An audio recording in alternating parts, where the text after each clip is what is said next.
2019년 7월 미국 월스트리트저널은 중국이 캄보디아 리암 해군 기지의 일부를 중국군이 독점적으로 사용할 수 있도록 하는 비밀 협정을 체결했다고 보도합니다. 이 협정에 따르면 중국은 해당 기지의 일부를 최대 30년간 독점적으로 사용할 수 있으며 자동 갱신 조항, 중국군 인원 배치 및 무기 저장 허용, 중국 군함의 정박권 등이 포함되어 있다고 전해졌습니다.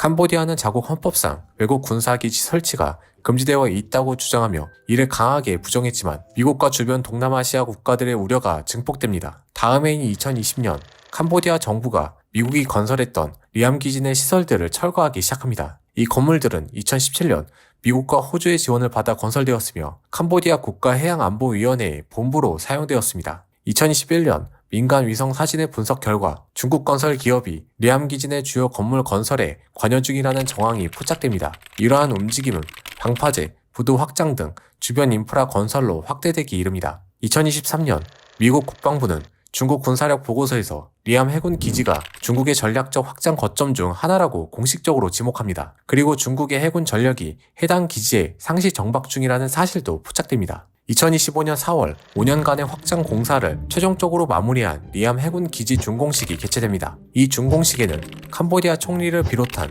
중국 중앙군사위원회 부참모장 차오칭펑, 주 캄보디아 중국 대사 왕원빈이 참석하며 두 국가의 군사 협력 강화를 강조했습니다. 이 일련의 과정은 중국과 캄보디아의 단순한 협력 과정을 나타낸 것이 아닙니다. 이것은 중국이 미국과의 군사적, 경제적, 외교적 경쟁에서 승리하기 위한 계획 중 극히 일부에 불과했습니다.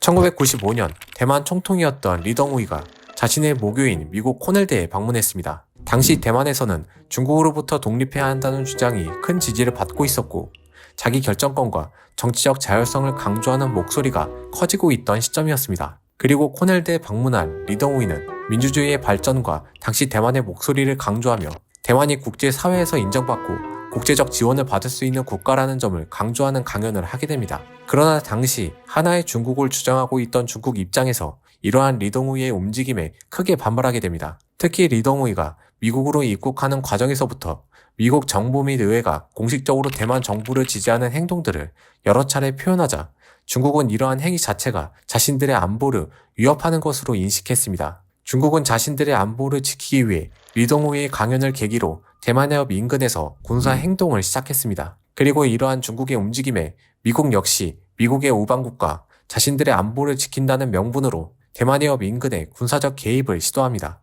대만해협 위기라고 불리는 중국과 대만, 미국의 군사적 긴장 관계는 다음 해인 1996년까지 지속되어 대만의 총통 선거가 끝날 때까지 약 1년 가까이 지속되면서 대만해협 인근의 지정학적 불안감이 크게 상승하는 상황이 이어지게 됩니다. 이후 미국과 중국이 외교적 협상을 통해 대만해협 내 직접적인 군사적 충돌은 막았지만 이것은 시작에 불과했습니다. 대만해협 위기 이후인 2001년 미국의 해군 정찰기가 남중국해 국제공영 상공에서 임무를 수행하던 중 중국 전투기와 조우하는 과정에서 두 항공기가 공중 충돌하는 사건이 발생합니다. 이 사건으로 인해 중국 측 전투기 조종사는 사망하고 미국 측 정찰기는 중국 하이난섬 군용공항에 무단으로 착륙을 시도하게 됩니다. 중국이 하이난섬에 착륙한 미국 승무원들을 억류하고 기체를 조사하자 미국과 중국의 군사적 긴장감이 고조됐습니다. 중국은 미국이 자국의 영공과 안전을 침해했다는 이유로 공식 사과를 요구했고 미국은 국제 공영을 정찰 중이었으며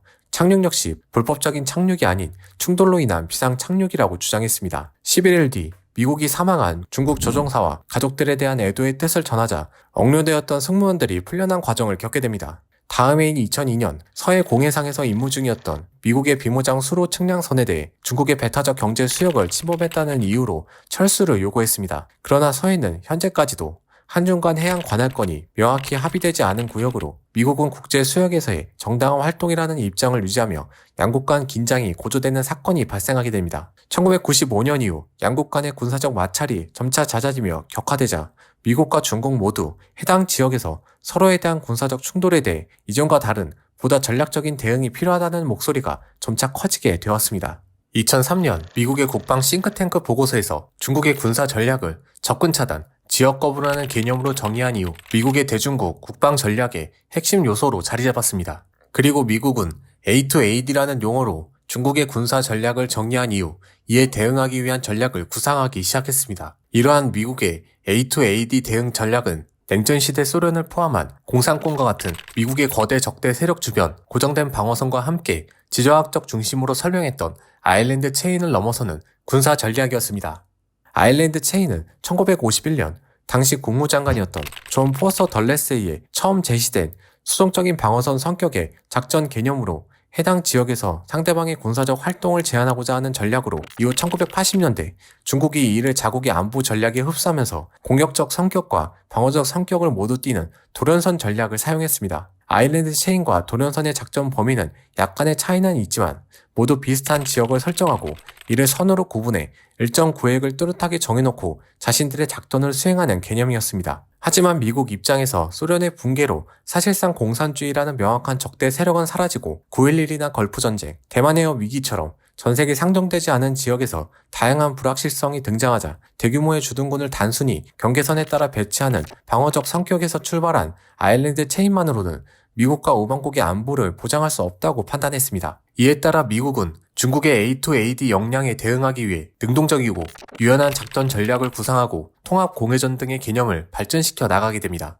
미국이 정의한 중국의 A2AD 전략은 전면전 발발 이전부터 장거리 정밀 타격 능력을 바탕으로 적이 접근하는 것 자체를 어렵게 만드는 접근 거부와 이미 접근한 적군의 작전 활동을 제한하는 지역 거부라는 이중 구조로 구성됩니다. 그리고 미국은 이러한 중국의 A2AD 전략에 대응하기 위해 A2에는 스텔스 폭격기, 장거리 정밀 타격 무기, 우주 사이버 감시 자산, 전자전 역량을 활용해 적의 원거리 차단 능력을 무력화하고 AD에는 해군 전력의 분산화, 동맹국과의 연합작전, 다영역 통합 전투 능력 등을 통해 적이 통제하는 지역 내에서 지속적인 작전 능력을 확보합니다. 이러한 전략적 변화는 기존의 아일랜드 체인이나 돌연선처럼 단순히 지도에 선을 긋는 수용적이고 고정된 작전 개념을 넘어 기술적 사거리와 위협 범위에 기반해 군사력을 바탕으로 거부 가능한 반경이 퍼져나가는 원형 또는 타원형의 영역을 구축해 군사기술 기반의 작전 공간을 유기적으로 정의하기에 이릅니다. 이러한 미국의 대중국 군사 정책은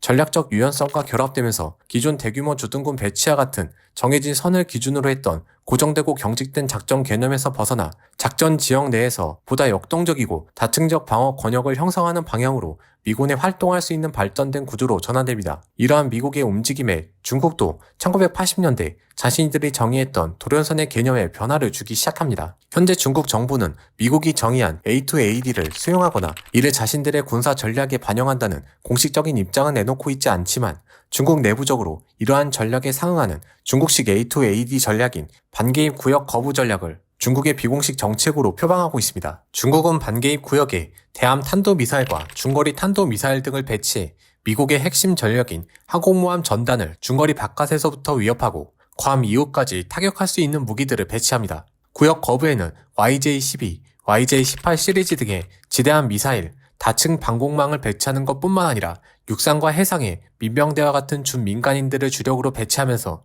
비정규, 회색지대 전력을 적극적으로 활용하고 있습니다.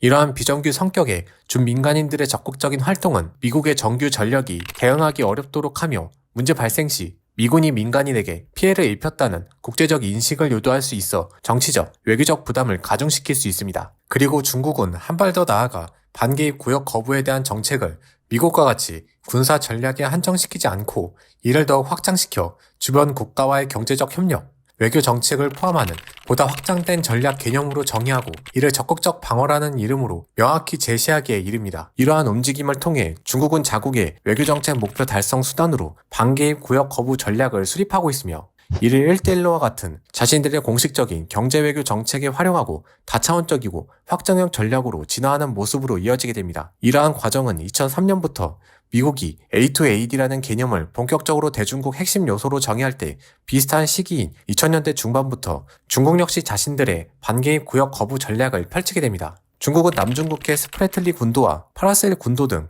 여러 지역에 인공섬을 건설하고 군사화를 통해 자신들의 군 영향력을 확보하려는 움직임을 시작으로 자체적인 무기 개발, 드론의 무기화, 항공모함 건조, 방공망 시설 구축 등 직접적인 군사력 증강과 현대화에도 적극적으로 행동합니다. 이러한 직접적인 군사 영향력 확보뿐만 아니라 중국식 반개입 구역 거부 정책의 일환인 외교와 경제로 이어지는 포괄적인 영향력 확보에 본격적으로 움직이기 시작합니다. 중국의 새로운 전략이 시행될 때쯤인 2006년, 스리랑카는 국가적 어려움에 빠져 있었습니다. 내전이 본격적으로 재개되면서 정치적 불안정이 심화되었을 뿐만 아니라 군사비 지출이 크게 증가해 정부 재정은 악화되었고, 당시 외화 수입의 큰 부분을 차지하고 있던 관광 산업도 사실상 마비되면서 경제적으로도 전반적인 침체 국면에 빠지기 시작했습니다. 같은 해 스리랑카 정부는 덴마크 기업에게 스리랑카 지역의 추가적인 항구 건설을 위한 타당성 조사를 의뢰했습니다. 이것은 기존 항구들의 포화 상태 여부를 점검하고 과부하된 시스템을 개선함과 동시에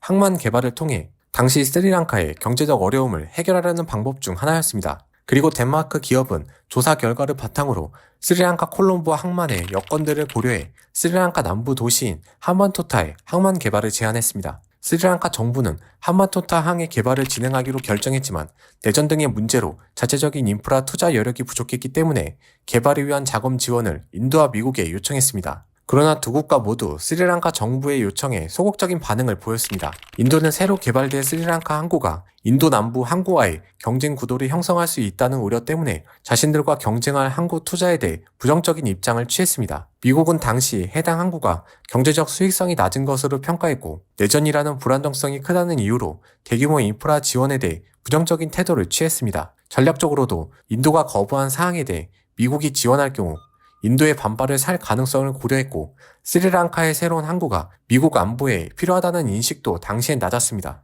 스리랑카는 일본, IMF, 세계은행, 아시아개발은행에도 도움을 요청했지만 모두 비슷한 이유로 거절되었습니다. 그리고 이러한 스리랑카의 상황을 지켜보고 있던 중국은 항만 개발에 어려움을 겪고 있던 스리랑카에 함반토타 항 개발에 위한 협력을 약속했고, 스리랑카 정부는 미국과 인도 등에 보낸 요청이 거절되자 중국의 협력을 승인했습니다. 중국은 항만 개발에 대한 협력뿐만 아니라 내전으로 어려움을 겪던 스리랑카에 군사적 지원을 통해 내전을 종식시키는 데 큰 도움을 주게 됩니다. 중국은 최초 스리랑카에 대한 지원을 시작할 때 단순히 외교적, 경제적 지원하는 것에서 출발했지만 최종적으로 군사 지원을 통한 중국군의 영향력 확대로 이어지며 경제, 외교, 군사 모두 스리랑카까지 자신들의 영향력을 더욱 확장시키는 계기를 마련하게 됩니다. 이러한 중국의 영향력 확장은 파키스탄 남서부에 위치한 그와다랑 캄보디아 리암 해군기지, 방글라데시 치타곤 항만, 말레이시아 말라카 게이트웨이 프로젝트로 이어지며 더 넓은 범위에서 미국의 A2AD 전략에 대응하기 위한 자신들만의 반개입 구역 거부 전략을 구성하기에 이릅니다. 그리고 중국은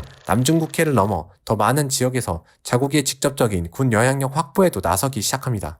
2025년 4월 1일 대만 해협 인근에서 진행된 중국의 소위 대만포위 작전은 훈련명조차 정해지지 않은 일상적인 훈련으로 규정하고 있지만 사실상 자국의 주권과 안보에 위협이 되는 대상에 대한 반개입 구역 거부 전략을 실행한 것으로 평가되고 있습니다. 비슷한 시기인 2025년 2월 서해상의 한중 잠정 조치 수역 내에 중국이 만든 불법 구조물을 무단으로 설치한 사실이 한국에 의해 공식 확인되면서 이 역시 중국이 자국의 전략적 공간을 확대하기 위한 전략의 일환이라는 해석이 제기되고 있습니다. 특히 해당 불법 구조물은 중국이 민간 시설로 주장하고 있기 때문에 한국과 미국이 정부 차원에서 대응하기 어렵도록 하는 목적을 띠고 있습니다. 중국은 군사력을 중심으로 하는 행동뿐만 아니라 경제, 외교 등 다양한 방법을 통해 미국과의 모든 경쟁에서 승리할 수 있는 방법들을 준비하고 있습니다. 심지어 유사시 벌어질 수 있는 모든 일까지 말이죠.